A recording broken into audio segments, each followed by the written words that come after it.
All right.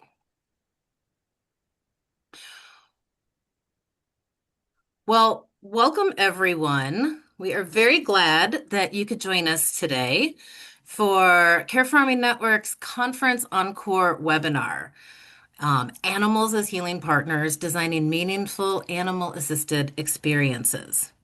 So I'm Kate Mudge, and along with Andrea Barnhart, also on this webinar, we serve as co-directors of the Care Farming Network. Oops, lost my notes here. Sorry. We are a program of Red Wiggler, and we're working to build community, increase capacity, and raise awareness for care farms across the United States. And this webinar is the first of our conference encore series, where we are revisiting some of the breakout sessions from our most recent national conference that just took place in February. We are going to be offering more of these encore webinars, and you can always find upcoming events on our event page on our website. So today we are joined by Jennifer Zeitler, who is the founder of Open Farms and owner of Let's Goat Buffalo. And let's see, Suzanne, who also co-presented with Jen at the conference, wasn't able to make it today, but what we're going to do is you're going to receive two recordings after this webinar, and one will be Suzanne's portion of a recorded presentation from the conference, and you'll get all of those in an email. Just a quick note for today. Jen has a fantastic presentation for us. We are going to save about 10 to 15 minutes of Q&A at the end of the session. So you all are muted right now, but please feel free to drop any questions that you have in the chat during the session. We'll save those again for the end of the discussion. I'll be watching that too, so if there is a question that comes up that might be helpful to answer for clarification during Jen's presentation, I can share it then. But please feel free to use the chat function. And then with that, I'm going to turn it over to Jen, let you introduce yourself, and welcome. Thank you. Thank you. It's such an honor to be here among friends. I feel like finding the Care Farming Network as a relatively young care farm has been such a blessing for us because you just connect with all of these like-minded people, and it feels great even on a group like this to be in a room, so to speak, of like-minded individuals. And I come to you today as a fellow farmer, as an animal lover, as a practitioner, certainly not as an expert, but just as a cohort to kind of help us all figure out our paths forward when, in this specific case, when working with animals, but through care farming in general, and just really excited to be here. We might see some slide jumping around, but we're gonna do our best with the tech here. So typically I don't spend a lot of time on this slide. I tend to be the one that skips this one over, but for today's presentation, I want to share a little bit of my background because I think it's relevant to help us kind of figure out how I landed where I'm at, and it might help guide your approach to what you would like to do with the information that we present today. So my name's Jen Zeitler. I am the executive director at Open Farms, which is a care farm in Springville, New York, just south of Buffalo, New York, in the snow belt. And I am also the owner of Let's Goat Buffalo, which is a goat grazing company. And so we take goats out and we manage vegetation. So it's a for-profit, sort of landscaping style business. But my origins are really quite different from either of those things, which is why I wanted to bring this up. My formal education and background is in occupational therapy, and I have about a 20-year career working in mental health and adjacent services. And I find that my path has been very full circle and has definitely tapped into the animal piece of meaningful activity. So again, my education was in occupational therapy. I kind of went the route of going through kind of climbing the ladder for the first 20 years of my career. And I'm extremely proud of that. It was a situation where once you find something you love and you find this token of, for me, meaningful activity, being something that really brings a lot of value to people. Most of my career's decisions had to do with programming related to that. And as many people may have found in their own careers, I found about 10 years ago or so, In my mid to late 30s, maybe early 40s at the time, I was hitting a lot of major burnout, right? And particularly working in a service field and working in mental health, there's a lot of challenges that can lead to burnout for one reason or another. And so I was dealing with my own challenges as far as mental health, my own motivation, my own daily activities, and found that I really needed to find something different because I wasn't well, to be totally honest. And I'm the type of person that, like, if I'm going to make a change, it's going to be a big one. And so I decided to leave my corner office, very corporate style career to herd goats in an area where this had never been done before. And doing landscaping with goats was not something that people were very comfortable with. So I made that leap about 8 years ago. And the reason that this is valuable for today's conversation is that what I found was I left a very structured, very what I would call like a sterile type environment in front of computer screens and surrounded by four walls and sort of a corporate style of approaching the world.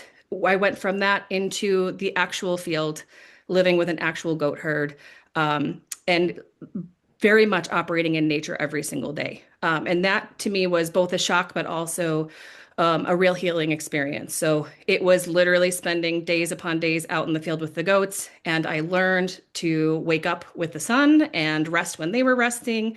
I learned how to operate in different kinds of weather. I found very quickly, probably within 2 weeks in my experience, that my body was already behaving differently as far as when I was waking up, how I was regulating my body, how my heart rate was, just spending time with that herd alone. And it was fascinating to me how quickly the things that had been plaguing me for years at that point, as far as my own mental health and my energy levels, how quickly that turned around. It felt like a miracle to me. And it turns out it's not. It turns out it's something that we can all kind of capture in our own lives in different ways. And that's kind of what brought me around to care farming, was just that healing that I experienced. So I had been kind of searching, like, how can I help other people find what I'm finding in a way that's not quite so severe as quitting your job and going into the woods with a bunch of goats. And so I was doing a lot of reading, and just kind of absorbing a lot of different thought leaders. One that I landed on and could just not get enough of was biologist E.O. Wilson, who talks about like the biophilia effect and the effect that that has on our health and our mental health. And through that research, I happened upon care farming, which to me was just this like aha moment, because care farming comes from very similar roots as occupational therapy. So all of a sudden, my education and the meaningful activity piece and all the stuff that I find so magical made sense in a model that was a little bit more accessible to me and what I was finding around these animals as such a healing approach. And so I went from just operating the for-profit grazing business to starting the nonprofit care farm through Open Farms. And that is where we're about in year we're going into year 4 for our 501(c)(3). And so we are a farm that has donkeys and pigs and goats and ducks and chickens. And we run programs where different types and groups of people with all sorts of different backgrounds and abilities come and farm alongside us. So all of our participants are called co-farmers. I'm a co-farmer. Any of our board members are co-farmers. Our staffers are co-farmers. And any of the participants that are coming through different pathways are also co-farmers. And we care for rescued animals, we grow gardens, we take care of the land and improve it. And it's a very meaningful work based. And that's kind of the school of thought that I'm hoping to introduce into the animal human bond today. So when we talk about that animal human bond, there's so many intuitive ways that we understand that this works, right? So I'm not going to like go down the rabbit holes on this, but most of us who are probably in a presentation like this one know the value and the meaning and the bonds that happen with animals and humans, right? We've felt it and we know that it is beneficial, and we found that healing, whether that's with a pet like a cat or a dog or through equine therapy or exposure. There's so many different ways that we sense this. But sensing something and providing programs are two different things, because one really needs to be very evidence-based and not as feelings-based. And so I wanted to dig a little bit into the science behind that human-animal bond and kind of why we're so biologically driven to respond this way. I mean, the fact is that as human beings, we have only really been away from working directly with the land and with animals for about the past 200 years. And so let's say we go with the current estimate that we've been around for about 12,000. That means that that separation from working directly with the land and animals is pretty recent when you think about it from a human experience. So it makes sense that there's going to be interactions there. And when you take a look at the research, we know that there's some good hard science behind it. And there are also some models of approaching this that I think folks can find helpful.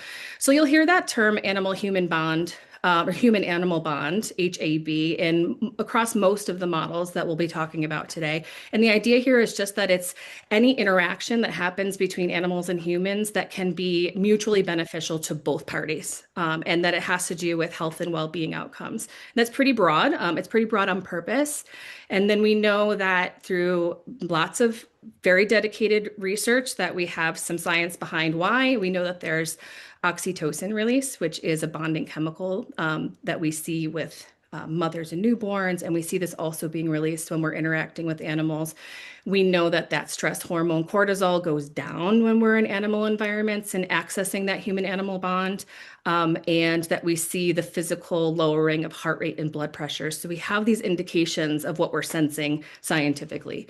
Other things that we notice through research is that there is this non-judgmental presence with animals that for anybody that might be struggling with any kind of social anxiety or social pressure, it kind of reduces that because there's not that human to human judgment piece that we might assign when we're in social situations.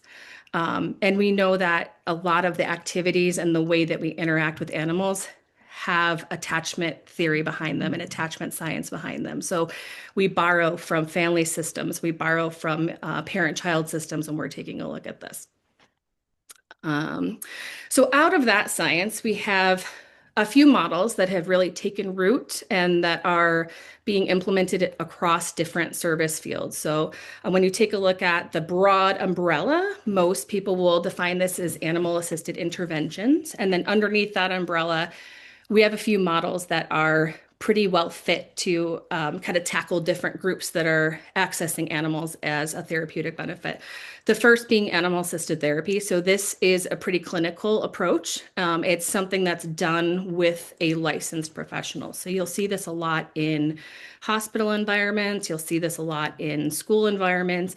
And it's very specific to the people accessing the animals as a tool or as a therapy intervention. So you might have goals for speech, you might have goals for physical therapy, you might have goals for allowing people to tolerate medical interventions, maybe in a hospital environment, reducing stress around those.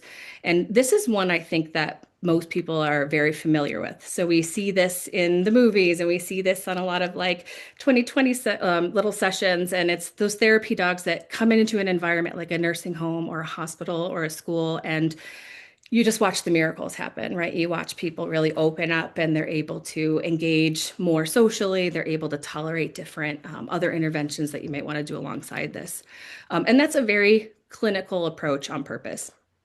The sort of, I wouldn't say opposite end of the spectrum, but kind of would be the animal assisted activities portion or that model. And this is something that's quite loose also on purpose. You may also see this in a hospital environment or a nursing home or a school. But this would be a situation where you might not have a clinician that's overseeing that process. And the focus here is truly social and recreation benefit, right? So you're coming in and there's just joy and there's closeness. A lot of people talk about the need for touch and holding. And now in our hospital, schools, environments, those are not things that we can approach human to human safely, just due to a lot of societal reasons. But people still need that tactile touch and hugs and that closeness. And so a lot of times it's filling that need as well. But again, not needing that clinical therapeutic approach. And then the third very popular model would be animal assisted education. So this is where we're taking a look at specifically tailoring interactions around educational goals. So you'll see a lot of like reading to animals. You might see having animals in classrooms to kind of bring tension down in general. But again, you would have a licensed education specialist kind of overseeing those interactions. And then what I would like to kind of challenge or help us think about under this umbrella of animal assisted interventions is sort of taking a look at care farming as a newer but separate model of that. Now, I will again offer the disclaimer that I am not an expert. So this is our approach at Open Farms. And I want to kind of open it up. I mean, I've got the background and the educational experience around this, but this is an evolving field. And so I want to kind of invite you to think about how this might differ or be the same from the other models that we just talked about. But for me, it's about centering the interaction around the space and the task versus centering it around the individual or the animal. So you're still kind of including that human animal bond, but you're taking the focus and putting that on the task and the space. And that allows us to operate in some of that very beneficial territory without the need for the regulatory piece or the need for clinician oversight. For me, I think that's very important personally, even though I have the clinical background from just an accessibility perspective. So we know that having access to therapeutic interventions, licensed teachers, licensed therapists is an access issue as far as what we're able to allow people to, how we're able to allow people to access services. And so we'll talk a little bit about how that shows up on our farm.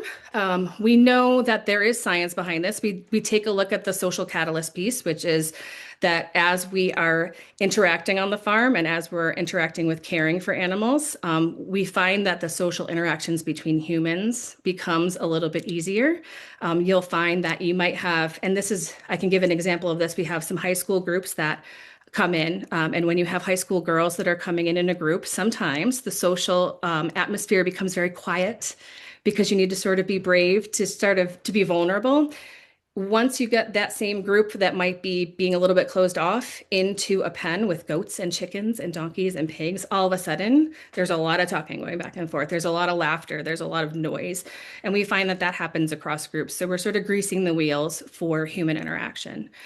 We talked a little bit about the touch, but also the presence of animals regulating the nervous system. So I know that any folks that have been around equine therapy or equine interactions, this is a big theme in that model of care where just lowering your heart rate to match the animal or making eye contact or being in the space and lowering your breathing. It's also feedback oriented, which we're going to talk about in a minute. But the idea of if you run into a chicken pen full speed, yelling and waving your arms, everybody's going to scatter. So there's sort of this need to and an easy sense of, all right, I'm going to lower my reactions to match the room. And in the room, in this case, would be the chicken coop and the chicken. So you're able to kind of self-regulate there. For me, the biggest piece personally is this purpose and responsibility factor. So when I'm talking about that term, meaningful activity, that's an occupational therapy term, but it's one that I think we can all wrap our heads around. And that's the idea that when something is meaningful to a person, when the work or activity that we're doing or the interaction that we're having is meaningful, then we are much more focused, much more engaged, and much more in that moment. And we find here on our farm that tasks that might otherwise be mundane, like mucking out a stall of poop, sounds pretty awful. It sounds like what it is. It's scooping poop. It's tiresome. You might be doing some physical labor that gets you hot and sweaty. But when you can kind of reframe that to, I'm creating a safe place for this animal to sleep and to eat and to spend time, and that's something that that animal can't do for themselves. Suddenly we have this purpose, this responsibility that creates a real sense of agency for our co-farmers. So it goes from doing a task that needs to be done to I am contributing and I am helping and I am contributing to this animal that doesn't judge me and that maybe that I love at this point. And so you get a real deep engagement there. The nonverbal communication piece is also, I think, extremely powerful. We have many of our co-farmers who are coming at various different cognitive ability levels.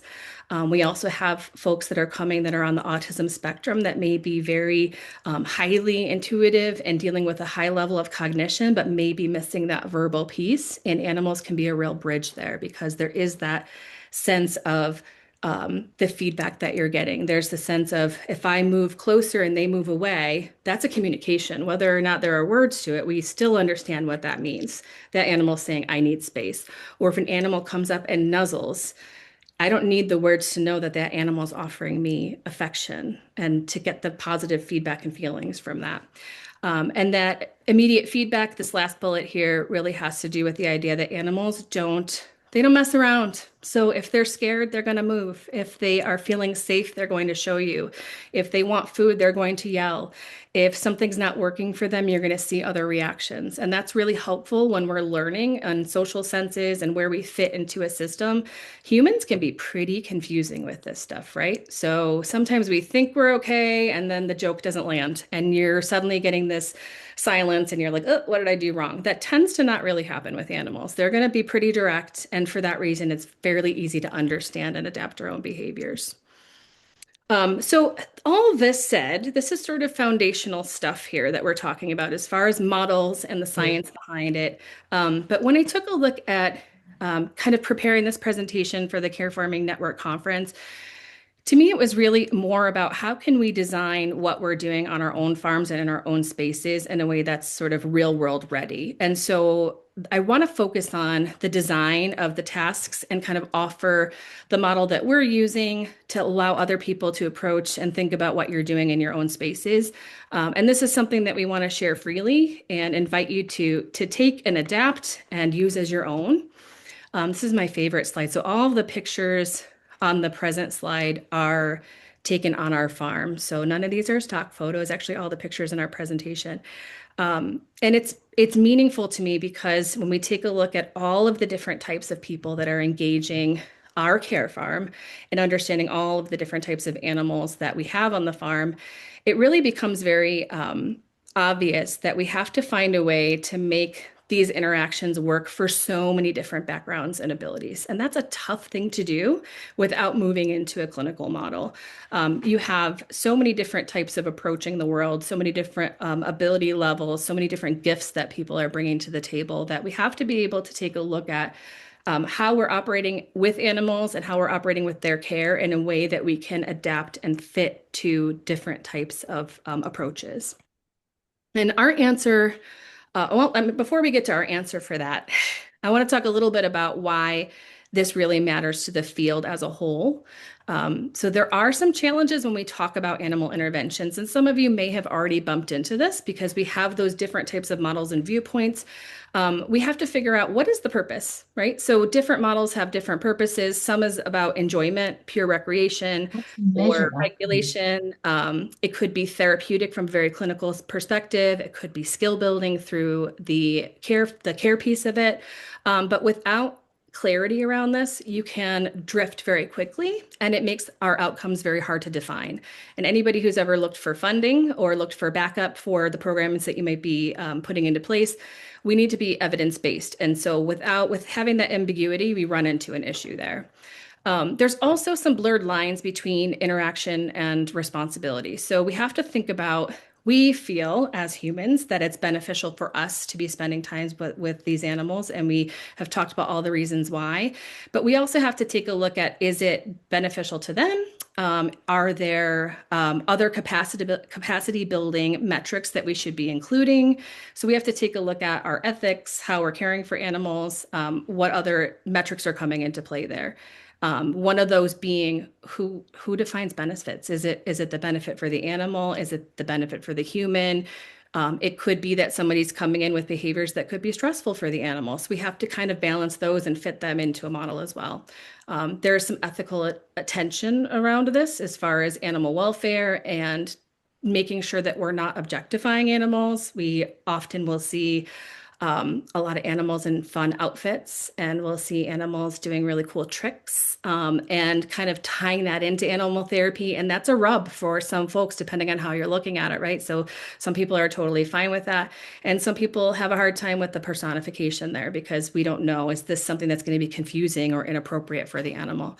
And so we have to think about those things. The other piece that I want to call into play here, because we're talking about switching from the personal goals and the therapeutic goals to a farm and work meaningful work area, that we have to make sure that we are also not moving into exploitation area. And we'll talk about that in a little bit. But if we're talking about work that is unpaid, we have to make sure that we're measuring this in a way that offers choice and agency. And then the last piece is just measurable outcomes. And that's a piece, again, for funding and for replication that we need to be paying attention to. And that's where we get into the answer at Open Farms. And this is the approach that we use. So our approach is called the goat method. That's because I am a goat lady and I felt it very important to be as nerdy as possible here. But it also happened to work really well with the occupational science factors that we're trying to pull into play here. So the first piece being the guided piece. And this is the idea that we just have some very structured support so that as folks are interacting with tasks on the farm and tasks having to do with animals, that they've got a co-farmer support that will scaffold according to their need and either push in or pull out according to need. And the idea here is to make sure that we've got something that's safe, that's enjoyable for all parties involved, including the animals, and making sure that our tasks are actually getting done. So it's great to talk about interacting with animals, but if we're centering this around care, it also means that we need to make sure that the job is getting done in a way that's safe. So gates need to be closed. The animals need to end up watered at the end of the experience or fed at the end of the experience. So that guidance helps us keep the task whole and help people stay on the task. The occupational metric is coming from occupational science, and this is the idea that in order for a task to be considered occupationally beneficial, it needs to have purpose, meaning it's a real world task that has to happen. So something like watering the chickens, it's something that's going to happen one way or the other, whether or not we're getting well-being out of it. It needs to be contextual. And that means that it is a task that's part of a larger living system that the animals and the other co-farmers in our community is a part of. It needs to be meaningful, meaning that the person that's engaging is choosing the task and finding some personal integrative meaning for themselves and by participating. And there needs to be transferable skills, meaning that parts of what you're doing through the task can transfer back to our everyday life and our everyday activities. So things like sequencing or timing or being on time, those kinds of things. The A is for adaptive, and this refers to the accommodations that we might make. And these are ways that we're able to fit all of those different beautiful faces we saw on the previous slide to make sure that we're able to take a task that might be done in a myriad of different ways and fit that to as many people as possible. And then the last piece we'll talk about, I'm sorry, I just skipped forward. The task piece is really where all of the other work is seated. So our typical approach for most well-being or mental health interventions are person-centered. We talk a lot about person-centered practices, and I'm going to challenge all of us to think a little bit differently during this presentation and consider our interactions from more of a task-oriented approach. And that sounds a little counterintuitive, but I think by the end of walking through this with you all around a particular task, you might understand better where we're coming from with this.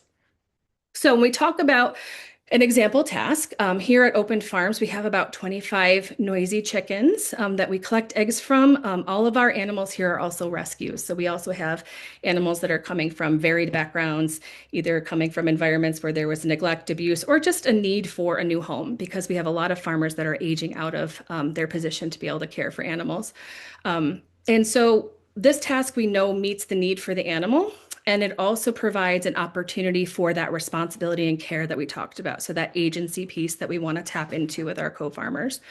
And when we take a look at the task, we want to make sure that it has those factors that we talked about. So it's contextual. We also know that it's a real thing. So in this case, on our farm, we have to empty our soiled water containers. We have to rinse them out. We have to fill them with clean water. We have to confirm that our chickens can access the water. And then we have to make sure that the coop or enclosure is secured. So we know that that is where we have this start to finish task with a beginning and an end.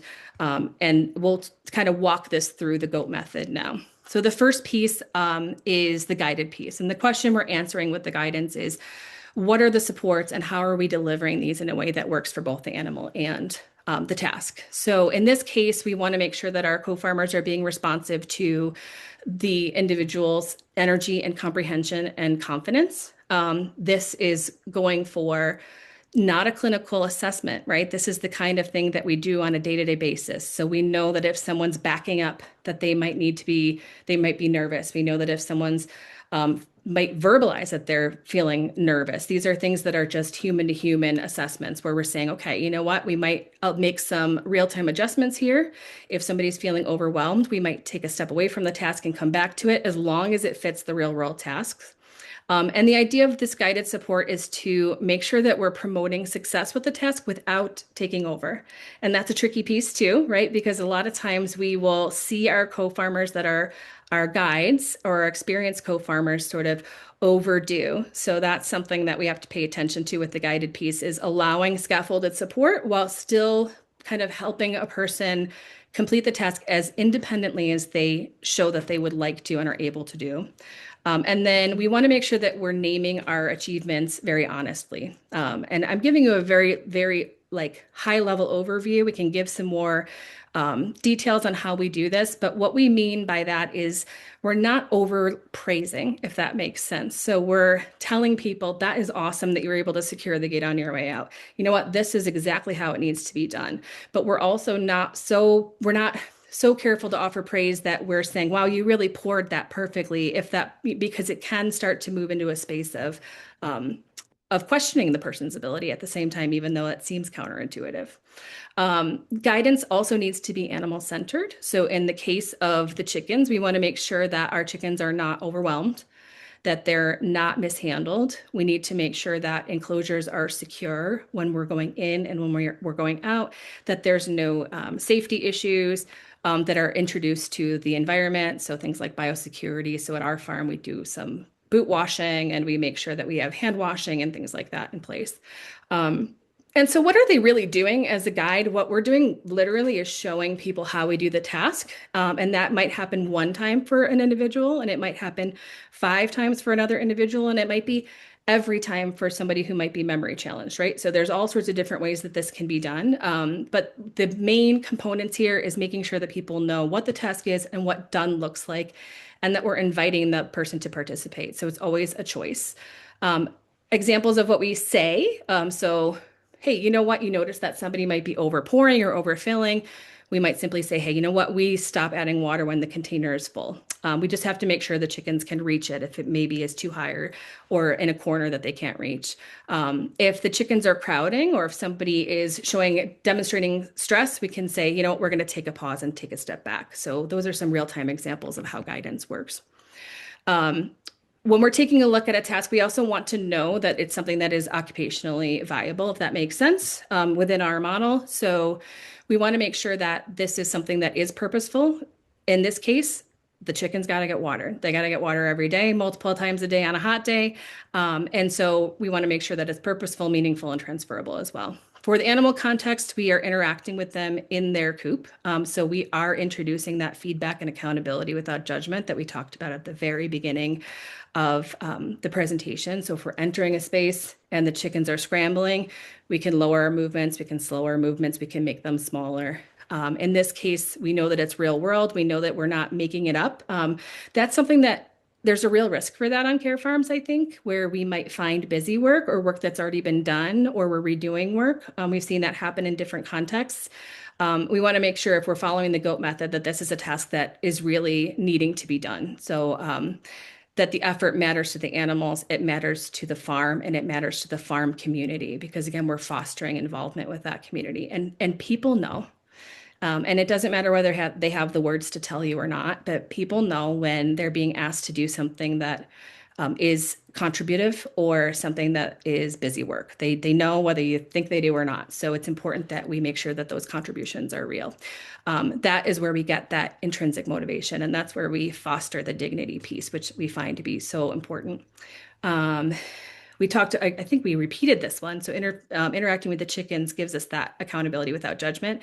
And as far as transferable skills, it's interesting to me. There are so many ways that the tasks that we do on a farm are so very transferable to real world. But sometimes we don't think about it that way. Watering chickens doesn't necessarily seem like a transferable skill for employment per se, but it really truly is because we're talking about high level approaches like planning and sequencing and following through, making sure that the job is completely done, going back and checking the locks on the gates, making sure that they have access. It does require problem solving. Anytime someone's been around a group of chickens, and in our case, 25 chickens, you're going to have some issues. You're going to have some chickens that are arguing with other chickens. You might have some overcrowding. You might have some that are trying to escape. So it really helps us with real-time problem solving. There's body awareness and pacing, how quickly we do things, where we are in space. I have a relatively small coop over the winter, and the amount of times that I've had to really look down and very slowly move my feet so that I don't hit any chicken toes is lesson enough there for me.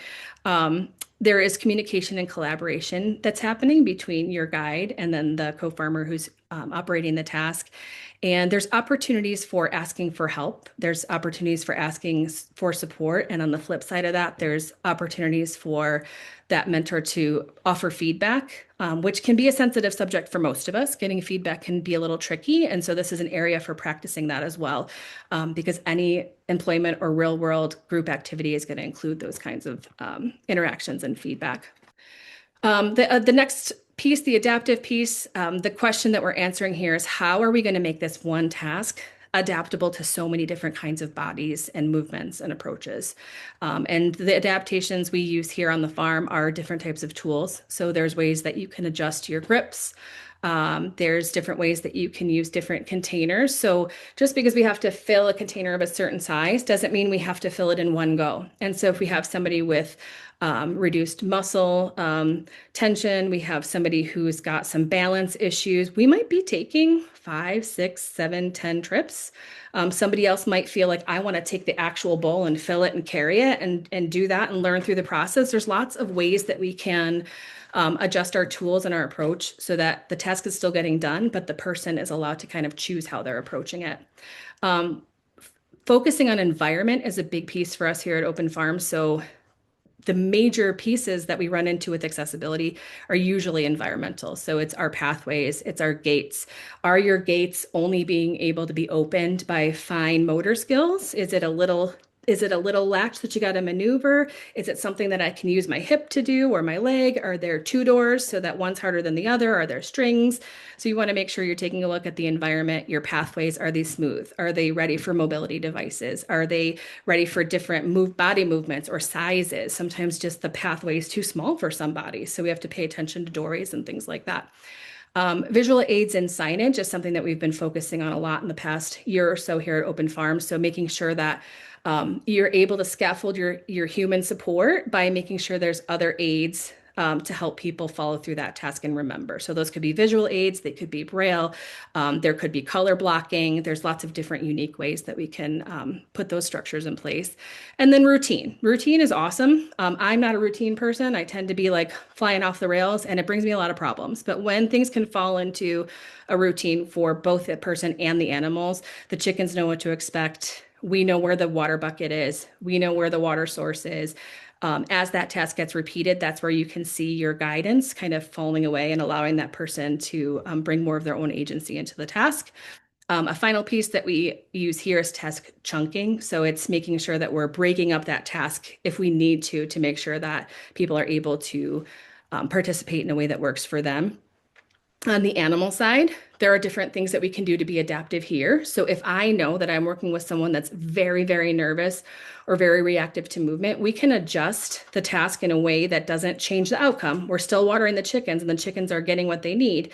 But we have our watering areas in a place where there's a place for animals to leave, but there's also a place where we can keep animals out of that space. And we might choose 5 or 6 really chill chickens that are not going to react. We know that because we know their temperament, and start with those being in the space and then slowly introduce animals that might have more erratic behaviors. We talked about the chunking, the task chunking, that can also prevent overwhelm in chickens. So we have some co-farmers that come with some verbal outbursts, which are perfectly acceptable on a farm. It's really cool space because animals also have verbal outbursts pretty regularly. Sometimes that doesn't necessarily land as well with different groups of animals. So if we chunk those things and chunk that exposure, it can also help the animals. And then I talked a little bit about the controlled interaction zone, which is anytime that we have animal interactions with people, there's always a space for the animal to have egress or a path away, right? So we're never cornering an animal in a stall or in a paddock in a space where they can't move away from a person or an interaction if they need to. We want to be thoughtful about how we put adaptations in place. So, all the things we talked about have some planning involved, our tools, our environment, our visual aids, but we also want to be flexible in how we adapt for how that person is showing up that day. Right. So it's great to know that this person might need an adaptive tool, but we all know that our energy and our mood and our focus and our ability to be cognitively present are going to vary day to day, right? Depending on how you feel, what you're going through. And so we want to make sure that we're flexible in that respect. And then we also, in any farm environment, really have to flex with the weather and the season and a moody animal that might be having a bad day, right? So there's both sides there that we want to make sure that we're making some real time adaptations. And their last piece is really the couch or how we're landing our work. And I mentioned that typically when we're talking about pre and post outcomes and we're talking about therapeutic interventions, we always want to be very person centered. And in this model, we're actually focusing on the task. And this is important because it allows us to, again, meet all those different needs and make sure that our context is still there. And so we talk about our tasks as having a certain structure. So there should be a defined start and finish. So we know what it looks like before it's done and we know what it looks like when it's done. And that needs to be observable or understood. And that allows this sense of achievement, right? So a lot of us get a lot of value out of the journey and the process and the path, and that's great. But there's also a lot of value in understanding, like, I did this, I've completed this, and or on the flip side, I wasn't able to complete this today. It will still get completed within the farm context, but next time we're going to work toward that goal. So it helps people kind of frame what they're doing in a very concrete way. And then this is also where we pull in our voluntary participation and ethics. So we talked a little bit about the ethics piece, and we're going to go into that in just a minute. But we want to make sure that we're always including choice. So this is how you keep a person-centered approach within a task-oriented model. And particularly with care farming, we need to be extra careful about this because we have within the United States at least some historical issues with exploitation for people with disabilities on farms. We're not going to go super into that. It's something that you can find a lot of information about. And as our model kind of grows and gains traction, those are going to be answers that we need to be able to provide readily for people. And we need to be able to show people how we're making sure that we're not moving into that territory. And that's where this piece comes in. So we're always offering choice. No one is forced to do any activity. It may be on their list or their goal for the day, but if they opt out, they opt out. So the farm has to have a system in place for making sure that those chickens still get watered in the case that somebody does opt out. And it is also sort of tricky when we're talking about unpaid work. So if you have a task with a defined beginning and end, that also brings value to the farm or the farm system and community, inherently that work has value. And if we are not going to offer monetary return for that value, then it needs to be something that we know is happening through consent and choice. And we need to make sure that we're marking that and being very deliberate about that. And that has to do with not just making sure that a person is choosing, but also making sure that if a person chooses not to engage, that our social support, our engagement, and all the other benefits that they're getting on the farm aren't taken away because that choice was made to not engage that day. And that's where going through the metrics of making sure your task is designed through the GOAT method will make sure that we're checking those boxes. Um, let's see here. When we're talking about this is a little bit repetitive here, but we want to make sure that our tasks are defined through the fact that they are needed, right? So animals do require consistent care. They require the feeding, the grooming, the cleaning. Those are really natural tools for making sure we have our beginning, end, and our outcomes.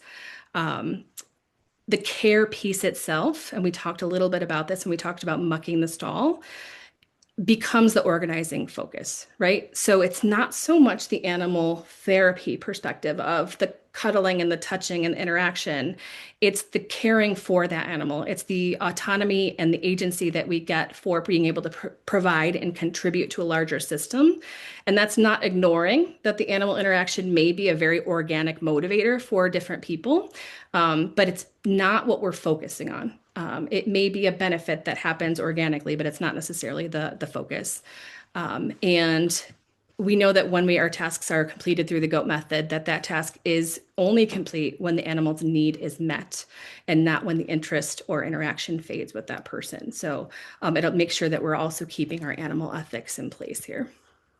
Um, so that's a lot. It's a lot. It's a mouthful. We will be able to provide some more comprehensive materials on the goat method, but that's what we're doing here at Open Farms, and we're really excited about it. It's a way that we can approach so many different ways of functioning on the farm with all these different kinds of animals, and know that at the end of the day, if a funder or someone's coming in and questioning what we're doing, we can actually give some real documented, real-time backup to what we're doing, how we're doing it, that is evidence-based and duplicatable across lots of different approaches. And we still use the goat method in the garden. It's not always animal oriented.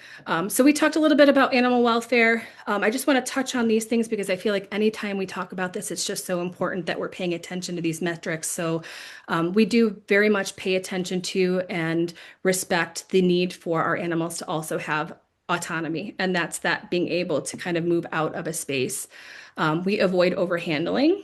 This is something that we see risk of primarily when we're working with younger people or larger groups. So when we have maybe a school group that's coming in and you've got 20 kids and two donkeys, you may have some overhandling situations there. So we have to kind of approach our programming in a way that we fall back on that task chunking in order to make sure that we're not overworking our animals or providing stress. Safety is always paramount. We have to be able to do walkthroughs with our insurance providers and show them all the different ways that we're accounting for safety. And that's on any time that you're dealing with any animal, whether that's in a hospital environment or a school environment or a farm. But these are things that we need to pay attention to. How we do this right now for us on our farm is we do one-to-one training with our new co-farmers and any new participants. So we're always going to be walking people through tasks before they're actually engaging them directly. We have a co-farming handbook, which is a pretty comprehensive guide for those who like to process and read and look at pictures or be able to reference back, that talks about each section has information on that particular animal. So for our donkeys, if their ears are back, what is that telling us? If you see them pawing at the ground, what does that tell us? Where you stand near a donkey or any equine animal is important. We don't stand behind, we don't stand next to their back legs. So these are all things that get taught, but then can be referenced back to in our handbook. And again, we have our staff and co-farmer support. So we're always making sure that we've got that guidance piece in place.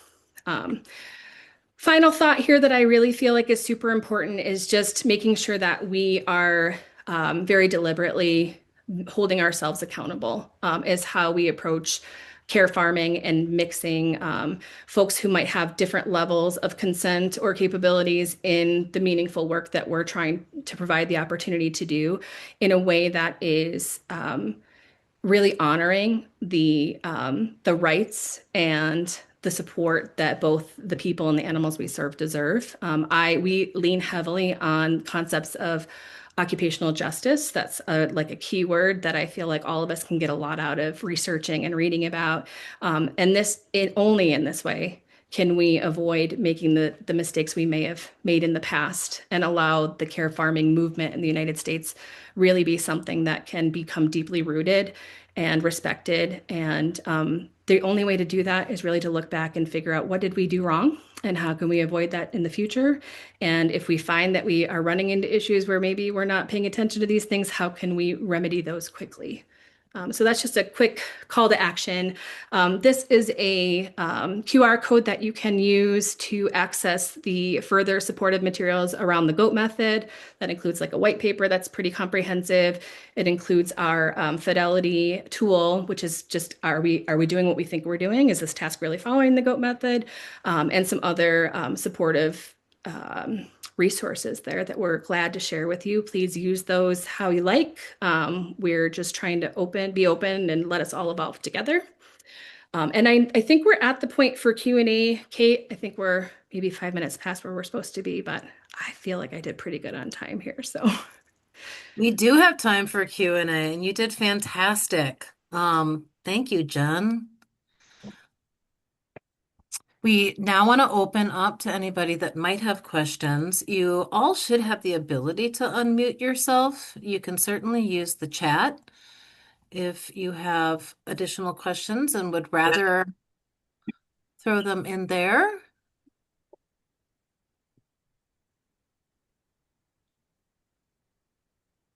I know if we didn't have any questions that Jen, you had a few other kind of examples.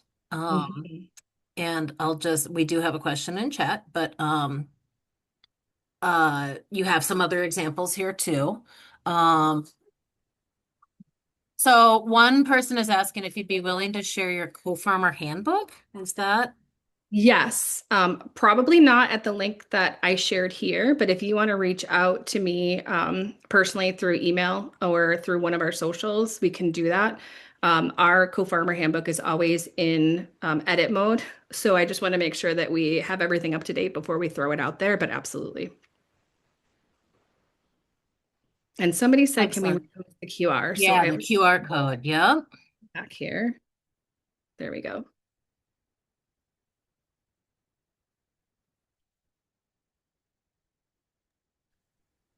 Jen, did you want to, as we kind of look to see if anyone else is going to have any questions here in the chat, did you want to talk through a couple of those photos that you have that kind of give some examples of what it's looking like at the farm?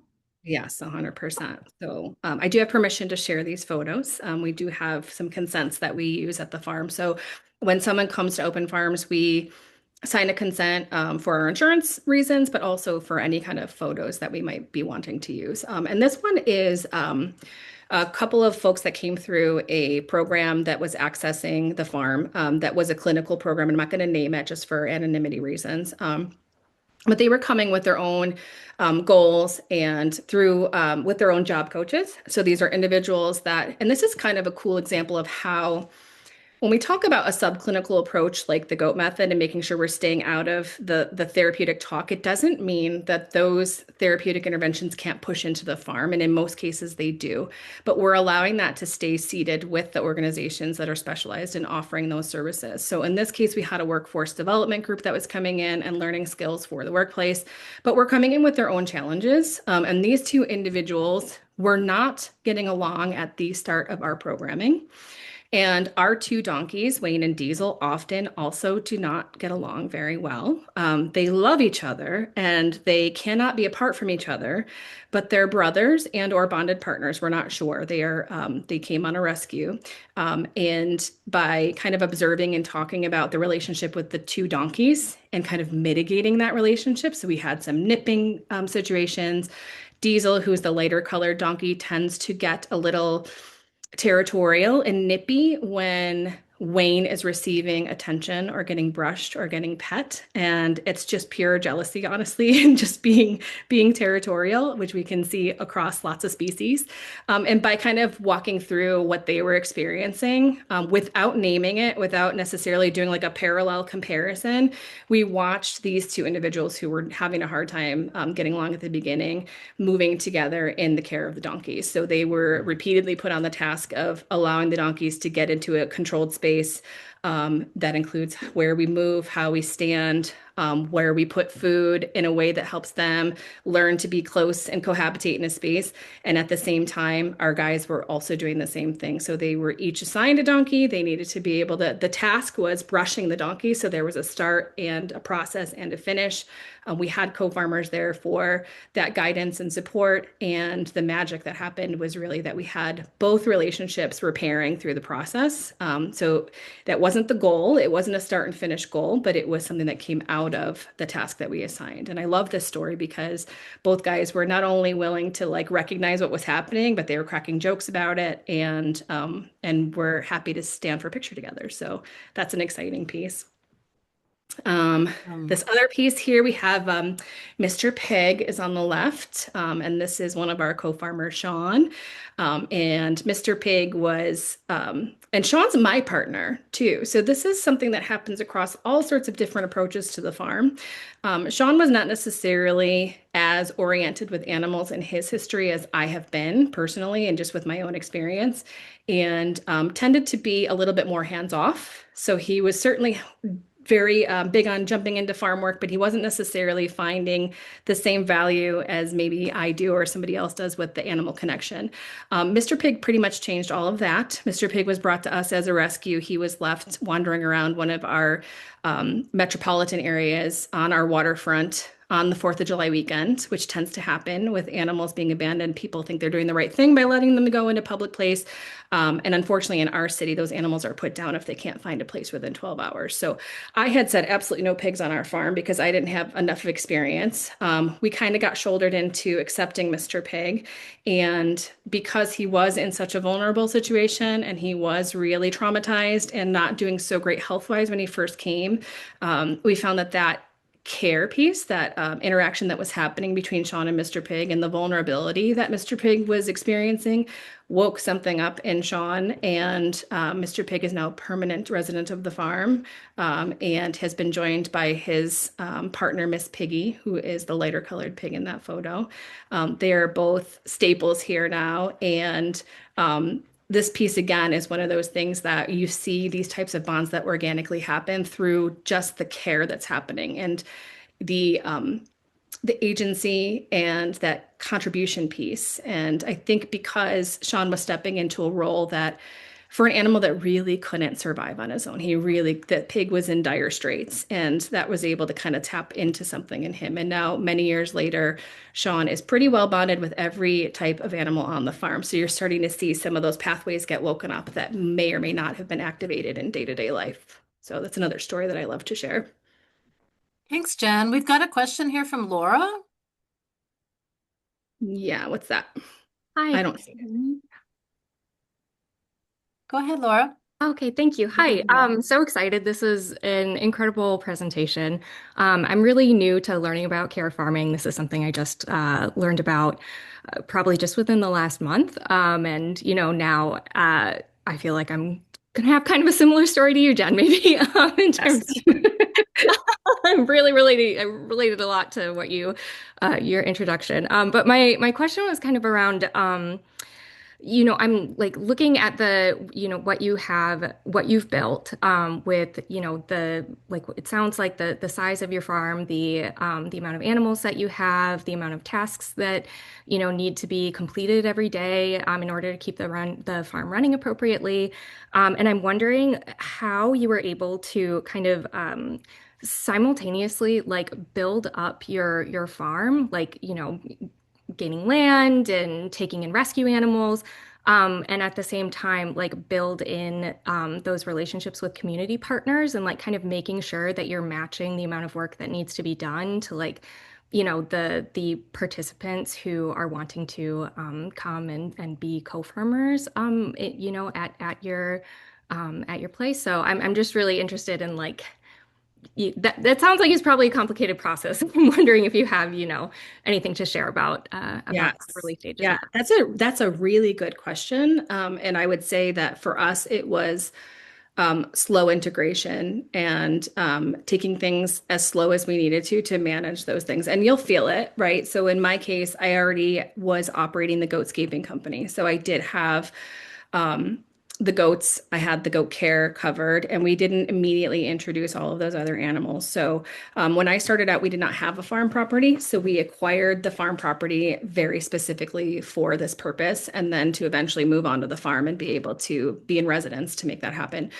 So in our first season on the farm, we did not have a barn, we did not have a residence, we didn't have anything. We had cattle panels with tarps for a couple of months. Luckily, it was summer. We were in good shape, but it was very slow and steady. And I think the trick is to grow only so far as you can make sure that you're keeping those ethics and those care standards in play in a way that's manageable, and then kind of adding on both sides as you go. So for us, I feel like the major crux is making sure that you've got a great team. So we have a board of directors for our 501(c)(3) that is phenomenally hands-on. Our co-farmers found us slowly and organically at first through social media, and you will find anytime that you have this type of work, people will find you.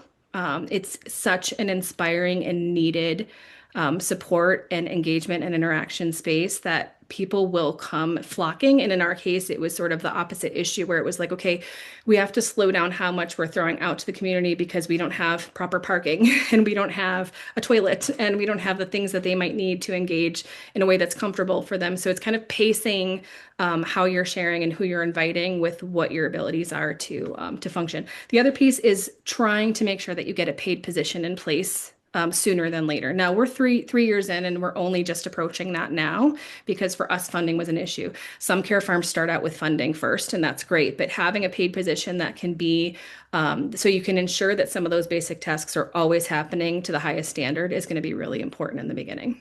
That's not to stop you. Like I said, we're 3 years in and we didn't have that. We're just approaching that now. But I did have the business structure that allowed me to be able to provide that care.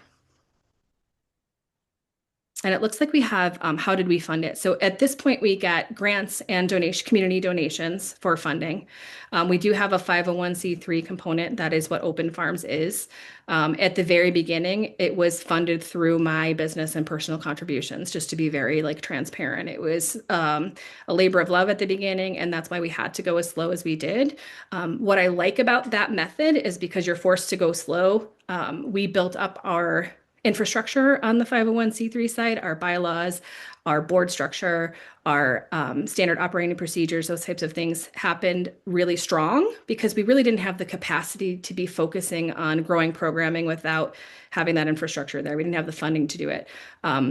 We find that our most successful grants in the first 3 years have been very local and small, and trying to piecemeal those together, depending on where you are in the country. A lot of the larger grants that are coming through states or municipalities are going to require a certain amount of time being a 501(c)(3) before you can apply for those. And we're at our 3 year mark, and we're finding that we are hitting that metric now.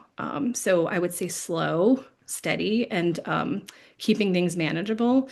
And just trusting too that we know there's a huge need for this. Like there's a huge need. We have so many families that are dealing with mental health conditions in the family, with high needs or special needs within the family that are seeking a place to land, are seeking these types of healing interactions. And we can provide that through care farming without expecting everybody to live the lifestyle of a farm. It allows people to drop in, access the healing components, and then go back to whatever the rest of their lives are in a way that is more manageable than jumping in and managing it yourself.